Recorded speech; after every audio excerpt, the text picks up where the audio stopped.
La mondialisation est un processus ancien, cyclique au regard de l'histoire, si l'on se focalise sur l'intensité des mouvements internationaux de marchandises, des hommes ou des capitaux, mais en approfondissement constant aussi si l'on considère l'étendue des flux qui peu à peu se globalisent. Alors bien sûr, certains pronostiquent le reflux de la vague contemporaine. Les choses ne sont pourtant pas si simples dès lors que l'on admet que derrière les mots de mondialisation, globalisation, il y a des phénomènes multiples. Derrière la mondialisation, il y a d'abord eu ce que l'on pourrait qualifier de libéralisation du monde. Une libéralisation des échanges d'abord, voulue après-guerre et qu'a matérialisé l'accord du GATT de 1947. Partant de 23 pays, il s'est approfondi continuellement au cours des différents cycles de négociations, engageant aujourd'hui 164 nations, avec pour point d'orgue l'accession de la Chine dans l'OMC en 2001. Avec à la clé un allègement des barrières tarifaires et non tarifaires sur un champ de plus en plus étendu de flux matériels et immatériels. Cette intensification du commerce a eu plusieurs conséquences majeures. 1. La prégnance de la thématique de la contrainte extérieure sur la conduite des politiques économiques nationales qui a bousculé le logiciel keynésien. 2. La montée en puissance du dogme néolibéral à l'origine de la vague de déréglementation qu'ont connue la plupart des grandes économies développées ou émergentes. 3. Un nouveau design de la division internationale du travail qui a eu pour corollaire une intensification de la concurrence sur le travail non qualifié, dont les multinationales ont été un acteur clé.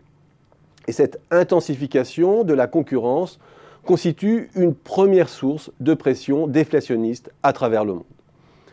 À cette première tendance s'est superposé le mouvement de financiarisation du monde, d'origine réglementaire et technologique comme la précédente. À l'origine, le Big Bang financier des années 80-90 et la vague de libéralisation des flux de capitaux. Ce qui la caractérise, c'est l'explosion des transactions financières à travers le monde, dont certains économistes nous disent qu'elles représentent plus de 100 fois le PIB mondial. Mieux vaut cependant ne pas s'attarder sur cette statistique qui compare des choses non comparables, les transactions financières étant de nature différente d'un flux de production, et probablement de moins en moins quantifiables avec l'explosion du trading à haute fréquence. Ce qu'il faut retenir, c'est d'abord le déplacement des transactions sur les marchés dérivés, et la montée du shadow banking également, avec des risques de moins en moins traçables. Et dans le sillage de tout cela, la montée de la problématique de l'attractivité, qui rajoute un nouveau degré de contrainte sur la conduite des politiques nationales, dépassant de loin les exigences de la contrainte extérieure du temps des bars et de l'or. Puisque là, c'est un véritable concours de beauté en matière de rentabilité auquel doivent se livrer les nations, avec tout l'impact que cela a eu sur la perte de degré de liberté en matière de fiscalité et de régulation, mise en concurrence également. Avec toute la pression que génère la diffusion des modèles de gestion axés sur la création de valeur également, et la représentation de l'entreprise comme un portefeuille d'actifs que l'on fusionne ou acquiert à échelle du monde. Et cette intensification de la concurrence sur le capital constitue une deuxième source de pression déflationniste à travers le monde.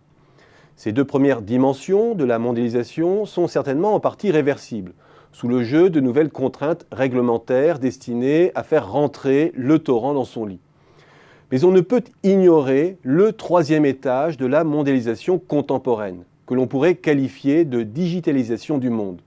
Une accélération considérable de l'histoire depuis les années 2000, qui expose tout un coup toute la composante tertiaire de nos économies à la concurrence, puisque presque tout devient exportable à terme, pouvant demain être traité par algorithme ou par le truchement de machines intelligentes, autonomes ou pilotées à distance.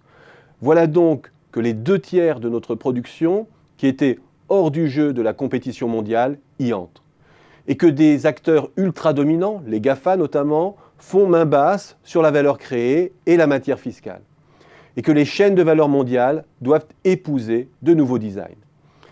Difficile dans ce contexte d'adhérer au mot de démondialisation, quand des plateformes tentaculaires émergent, quand les chaînes de valeur tendent certes à se raccourcir, mais aussi à se fragmenter à travers le monde. Et au final, la digitalisation du monde C'est un peu comme si le Big Bang de la finance s'étendait maintenant à l'ensemble de la sphère productive, propageant sa folie à tous les flux immatériels.